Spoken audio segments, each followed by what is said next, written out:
ಮೈಸೂರು ಜಿಲ್ಲೆಯಲ್ಲಿ ಕಲುಷಿತ ನೀರನ್ನು ಕುಡಿದು ಹಲವು ಮಂದಿ ಅಸ್ವಸ್ಥರಾಗಿದ್ದಾರೆ. ಚಿಕಿತ್ಸೆ ಫಲಕಾರಿಯಾಗದೆ ಆಸ್ಪತ್ರೆಯಲ್ಲಿ ವ್ಯಕ್ತಿಯೋರ್ವ ಸಾವನ್ನಪ್ಪಿದ್ದಾರೆ.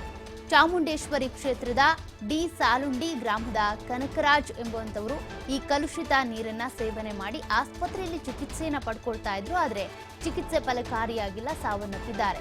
ನಿನ್ನೆ ವಾಂತಿ ಭೇದಿಯಿಂದ ಖಾಸಗಿ ಆಸ್ಪತ್ರೆಗೆ ಕನಕರಾಜ್ ದಾಖಲಾಗಿದ್ರು. ಚಿಕಿತ್ಸೆಯನ್ನು ಕೂಡ ಕೊಡಿಸಲಾಗ್ತಾ ಇತ್ತು, ಆದರೆ ಚಿಕಿತ್ಸೆ ಫಲಕಾರಿಯಾಗಿಲ್ಲ.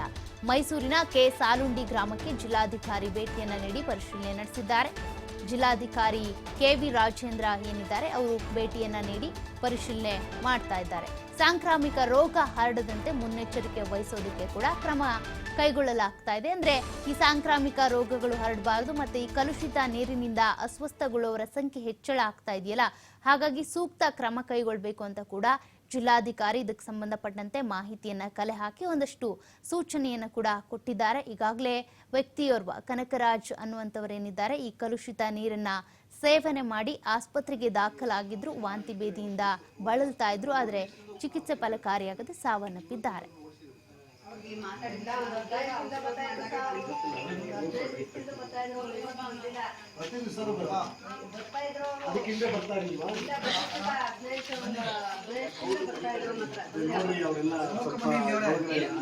ಆದಷ್ಟು ಈ ಇದರಿಂದ ಪಾನಿಪುರಿ, ಗೋಬಿ ಮಂಚೂರಿ ಸ್ವಲ್ಪ ಒಂದು ವಾರ ಯಾವುದೇ ಇದ್ದಿದ್ರು ನೋಡೋದು ಬೇಡ. ಸ್ವಲ್ಪ ವೈಯಕ್ತಿಕವಾಗಿ ಚೆಕ್ ಮಾಡ್ಕೊಂಡ್ರೆ ಈ ಥರ. ಆಮೇಲೆ ಫುಡ್ಡು ಹೋಟೆಲ್ಸು ಎಲ್ಲರಿಗೂ ಕೂಡ ಭಾಳ ಕಾಯ್ದಾರಿಸಿದ ಬಿಸಿನೀರೇ ಕೊಡಬೇಕು ಅಂತ.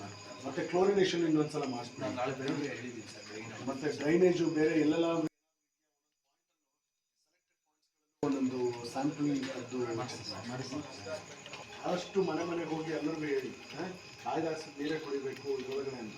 ಮತ್ತು ಭಾಳಷ್ಟು ಜನ ಏನು ಮಾಡ್ತಾರೆ, ಅವೆಲ್ಲ ಕರೆದಿಟ್ಟಿರೋದು ನೋಡ ಬೇರೆ ಬೇರೆ ಮಿಕ್ಸು. ಆಮೇಲೆ ಯಾವುದೇ ಕಾರಣಕ್ಕೂ ಹೊರಗಡೆ ತಿಂಡಿ ತಿನ್ಬೋದು.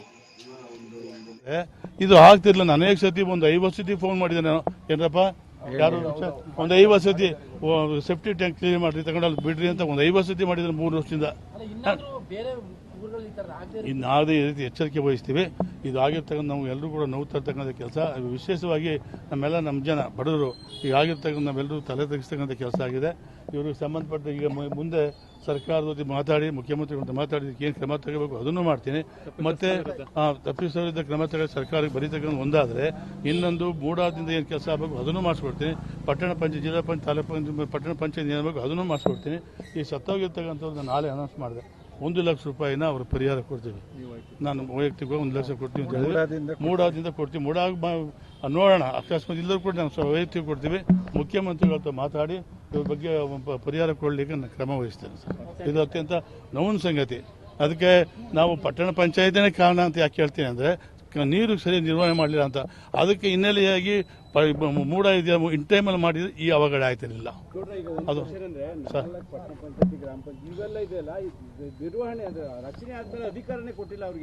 ಸರ್ ಒಂದು ಇಲ್ಲಿ ನಾನು ನನಗೆ ನಿಮ್ಮ ಮಾತನ್ನು ಒಪ್ಕೊಳ್ತೀನಿ ಸರ್. ಒಂದು ಸರ್ತಿ ಪಟ್ಟಣ ಪಂಚಾಯತಿ, ಗ್ರಾಮ ಪಂಚಾಯತಿ ಇವೆಲ್ಲ ನಿರ್ವಹಣೆ ರಚನೆ ಆದಮೇಲೆ ನಮ್ಮ ಮೂಡ ಇದೆಯಲ್ಲ ಹಸ್ತಾಂತರ ಮಾಡ್ಬೇಕು. ಅದನ್ನು ಹಸ್ತಾಂತರ ಮಾಡದೆ ಇರ್ತಕ್ಕಂಥ ಇವೆಲ್ಲ ಆಗ್ತವೆ ಸರ್. ಇದಕ್ಕೆ ಮೂಡನೂ ಕಾರಣ ಇದೆ ಅಂತ ನಾನು ಒಪ್ಕೊಳ್ತೀನಲ್ಲ ಸರ್. ಹಸ್ತಾಂತರ ಮಾಡಬೇಕು. ಒಂದು ಸತಿ ಅದು ನೀವು ಪಟ್ಟಣ ಪಂಚಾಯತಿ ಪ್ರಾರಂಭ ಆದ ಅಸ್ತಿತ್ವಕ್ಕೆ ಬಂದ ಮೇಲೆ ಅಲ್ಲಿ